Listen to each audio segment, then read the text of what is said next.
Good morning and welcome to today's 20-minute update, BCF's monthly series of interactive calls and Facebook live streams to give you an inside look at BCF, our initiatives, and the work we do here in Baltimore City, Baltimore County, and the entire region. My name's Andrew Waldman. I'm with BCF, and joining me today are Sarah Bollard, the citywide coordinator for Judy Centers here at Baltimore City Schools, and Dr. Jeffrey Grigg, a professor at Johns Hopkins University and a member of the Baltimore Education Research Consortium. Good morning. Thanks for joining me today. Before we get started, I just want to throw a quick shout out to our Civic Leadership Fund donors who make calls like the 20-minute update possible and a lot more things happening here at BCF, so thank you to our Civic Leadership donors.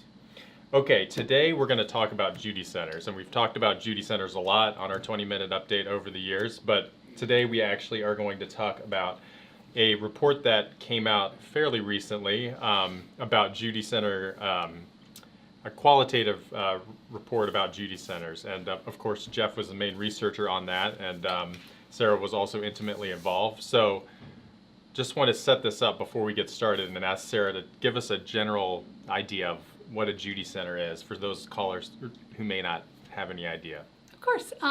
So Judy Centers are typically found in Title I schools, and their main mission in that school is to ensure that all children in the community start kindergarten at that school ready to learn, that they're demonstrating kindergarten readiness when they start kindergarten. So how does that happen?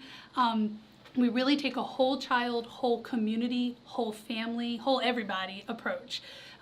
In a perfect world, we would meet a pregnant mother and work with that mom, her family, and everyone extended around what that baby will eventually meet, to ensure that that baby will have success. So we ensure that the mom is getting prenatal care, that she's supported by the community, and then as the child is born and grows into kindergarten age along the way, we connect the family with different resources, such as child care centers, ensuring that they go to Head Start, pre-K programming, and eventually kindergarten at the school. We support the educators involved in that child's life through trainings, encourage parents to be their child's first teacher. We offer parenting classes, GED programming. Really, the main job is that the Judy Center staff works with the family to prevent as well as block down any barriers that could prevent the whole family from thriving, because we know when the family thrives, the community thrives, that child will thrive and start school ready with having hit all the developmental milestones they should have along the way. Great. Couple follow-ups to that. You mentioned the whole community aspect of this. Can you kind of dive into that a little bit and tell us what that actually means at a particular Judy Center? Yes. So a Judy Center is only as strong as their community partnerships are. And when we say community partnership, we really view the family as a partner, as well as community businesses, the pediatrician that the child works with is part of that community. So we would even reach out to the pediatrician possibly if necessary. If we're afraid about a developmental milestone, Baltimore Infants and Toddlers is another community partner that we might refer a family to if we're afraid that they're not hitting those developmental milestones. It's really supporting that whole community aspect and supporting the child care centers in that community, making sure that if they're in need of a certain training, that we would provide that training for that child care center. Yeah, so that's the community aspect of it. And one other thing I wanted you to just mention for everyone was why is it called a Judy Center? Oh, and who is Judy? Yes. Oh, and so Judy Hoyer is the late wife of Congressman Steny Hoyer, and she is actually the person that had this original idea. She opened up the very first Judy Center in Prince George's County with the same belief that it takes the whole community to support a child, and that all families need to be adequately supported as well during those early years. Sadly, she passed away in the late 90s and was unable to see that today there's 54 Judy Centers in the state of Maryland, and we're so excited in Baltimore we have 11. But it was really her vision and her work, and because of that, we've named all the Judy Centers have been named after her.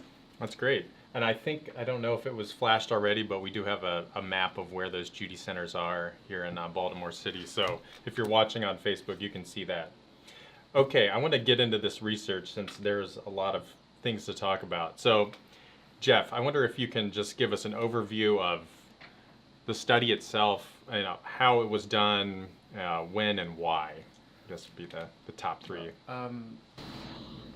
It was in the overall context of actually reporting to the state of Maryland about the function of the Judy Center, the value, the perceived value of the Judy Centers. And so last winter, about a year ago, my graduate student who I worked with, Natalie Schuck, a graduate student who I worked with, and I went around to all the Judy Centers in the city, and we spoke to caregivers, and we spoke to staff members, and we spoke to other sort of involved and concerned folks, and we conducted a survey.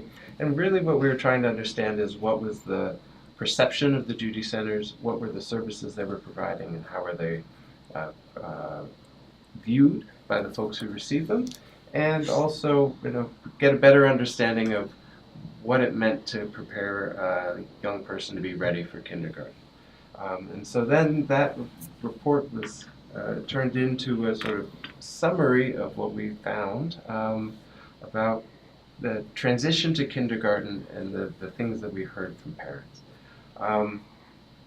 So the sorts of things that we were looking to find were the services that folks found most valuable, and we discovered that some things that we expected and some things that weren't quite as obvious at the beginning. So for example, in our survey, the most common thing that people reported finding valuable was support with parenting, but also food and nutrition was very high on the list.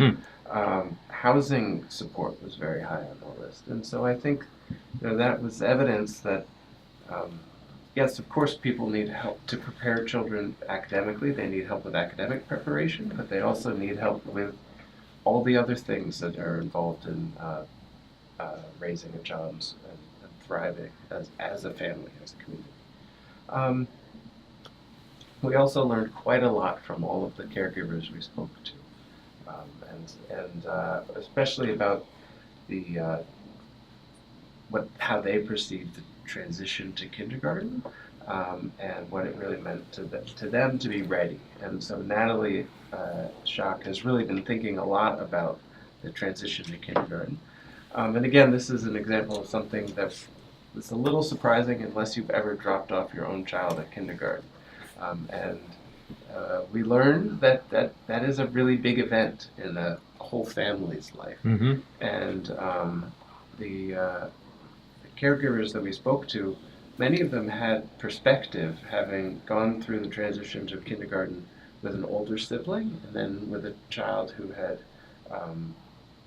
been with the Judy Center for a number of years. And they spoke very clearly and very passionately and eloquently about how much easier it was for both of them, the child and the caregiver, to essentially hand their baby off to the school because they had a positive experience, they had a connection to the staff at the school that was positive, and they very consistently spoke about how valuable that was to them.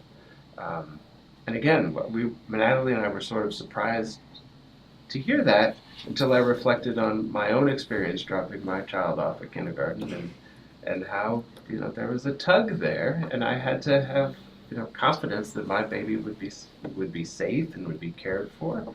And the Judy Center families told us that their prior experience, starting from a very young age, helped them feel that way about leaving their kids with the school. They really had the folks that we spoke to had an overwhelmingly positive view of the Judy Centers.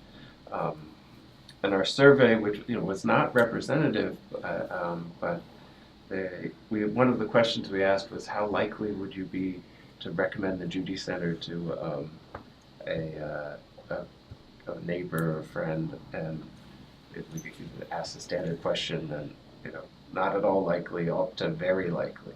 And 97% of the people said very likely to refer their this hypothetical person, and 3% said likely. That's a very high approval rating for Very high. almost anything. I actually had that written down on one of my highlights, the 97% satisfaction rate, but I guess that's very satisfaction. So, 100% satisfaction rate, I think would be fair to say. yeah, I actually had a follow-up question regarding your definitions of readiness, and maybe this is for both of you. So you mentioned this KRA. Can you kind of explain what kindergarten readiness is in the institutional sense, and maybe both of you can kind of talk a little bit about what you heard from parents and caregivers about their conception of readiness and how that might be integrated in the future. Sure. So the KRA stands for Kindergarten Readiness Assessment, and all that really is, it's just a test that students take at the beginning of kindergarten. They usually take it before October 31st. So typically teachers give them a chance to get acclimated to the room, and then they'll do, they're tested in the areas of math, literacy, social foundations, as well as physical development. And it really is just an assessment that says, is this child demonstrating readiness for school? Are they ready to be here? Have they learned what they're supposed to have learned up until this point at home or in their early learning programs prior? At Judy Centers, we use that information to let us know what we need to work on for those prior 4 years or 5 years prior to them coming in. So that's kind of how we use the KRA and what it means for families. If a parent gets a little paper that says what their child's readiness score is in kindergarten, that's helpful for the parent to know, because then they might know what to work on. But we believe at Judy Centers that it's better for us to start at the beginning, so that way that score's higher when they do enter school. Yeah, we had the opportunity to ask the caregivers, what does readiness mean to you? And we heard sort of two themes. One was, knowing your letters, knowing your numbers, knowing your address, these sorts of things. But we also heard a lot about independence, that children being socially ready to break that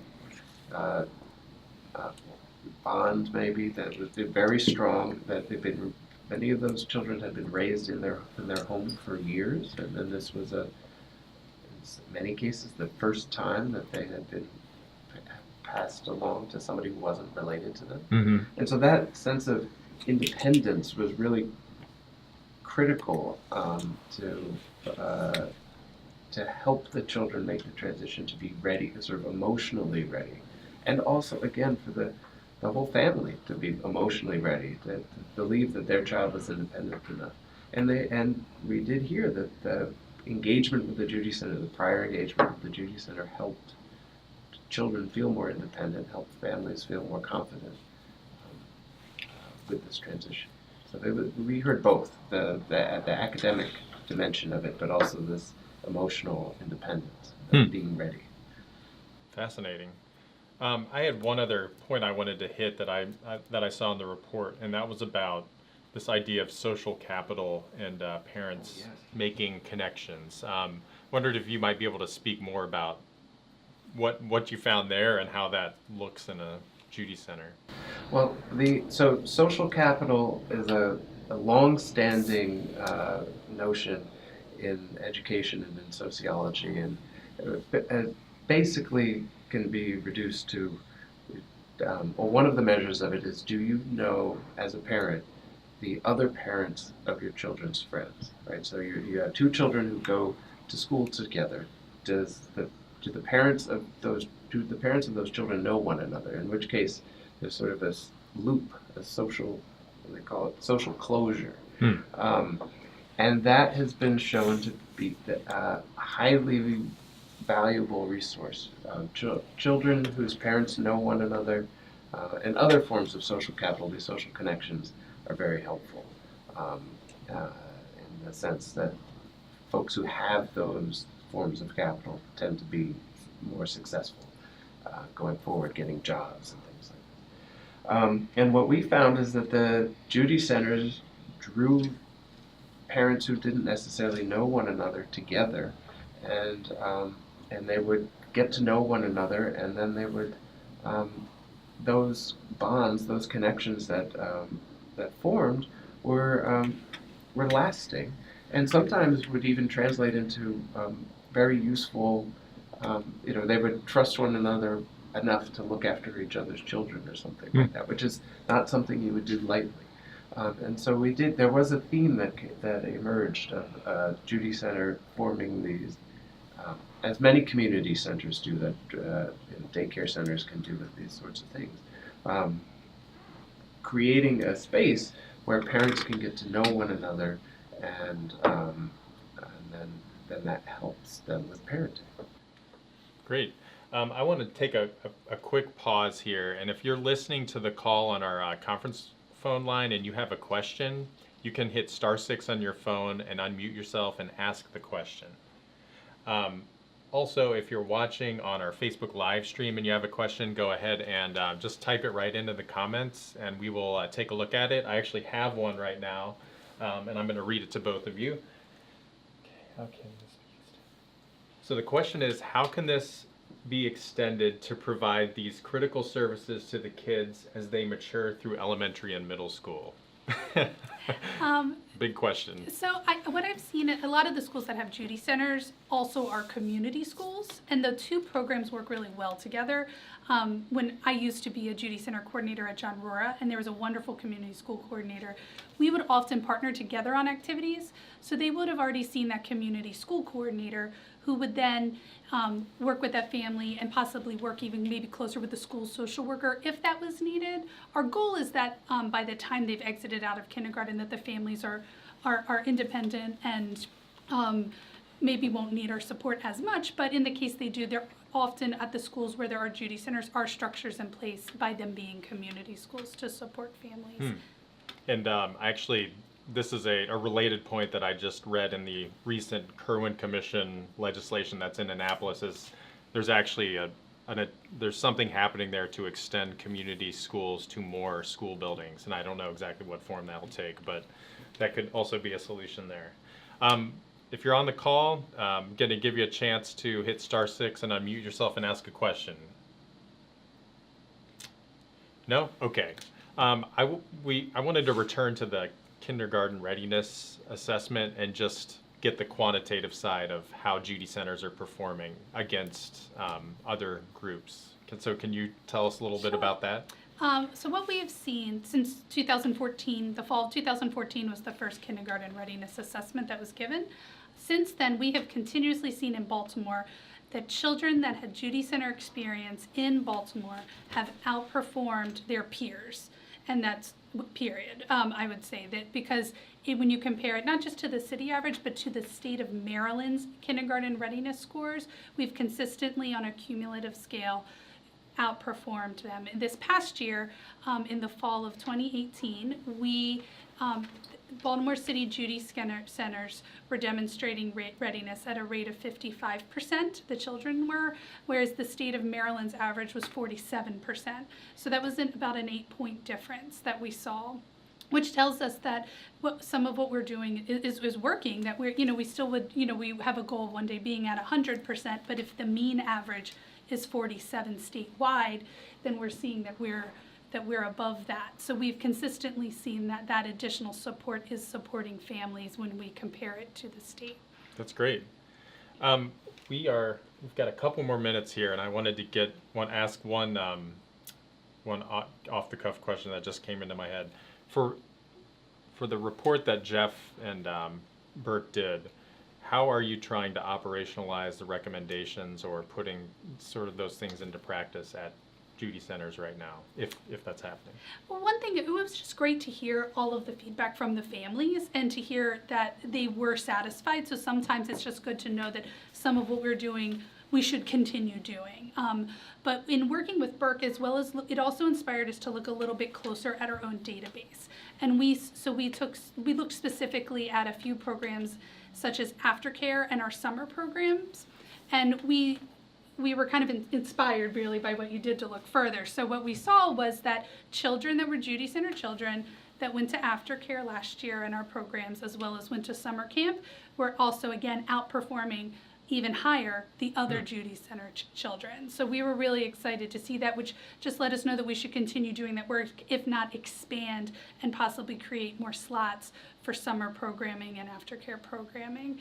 So we're currently applying to some supplemental grants to try to make those programs even larger going into this summer. Great. So it was great information to find out. We've got barely any time left, and I wanted to take a moment just to let Jeff plug anything that may be happening at BERC that you want to share with us. Obviously not obligated, but I'll give you a chance to tell us what BERC is, for one thing. Oh. Well, BERC is a growing collaboration of universities around the Baltimore region. It's growing so quickly that I actually can't list all of them now that are affiliated with BERC, but it's really exciting that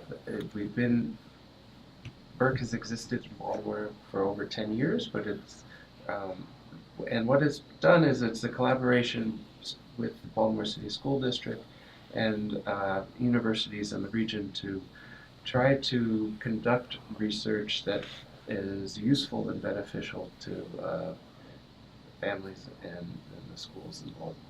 And we also work with other agencies now in the city, and a lot of my own work involves early childhood and is a collaboration with Baltimore City Schools, the health department, really trying to understand what it's like to raise a child in Baltimore. We try to bring people together and try to address questions that are useful and try to highlight good things that are happening in the city and try to help those things be better. Great. Well, we certainly thought that report did that. So, okay, we're at 9:21 right now, so I need to wrap this up. Thank you to both of you for coming in. So it was a very rich conversation. Once again, thanks to the civic leadership donors who make this call possible, and all of them possible. We're going to be back in April with our next 20-minute update. Stay tuned for what exactly that's going to be soon. And that's all I've got. Thanks for joining us. Have a good day. Thank you. Thanks.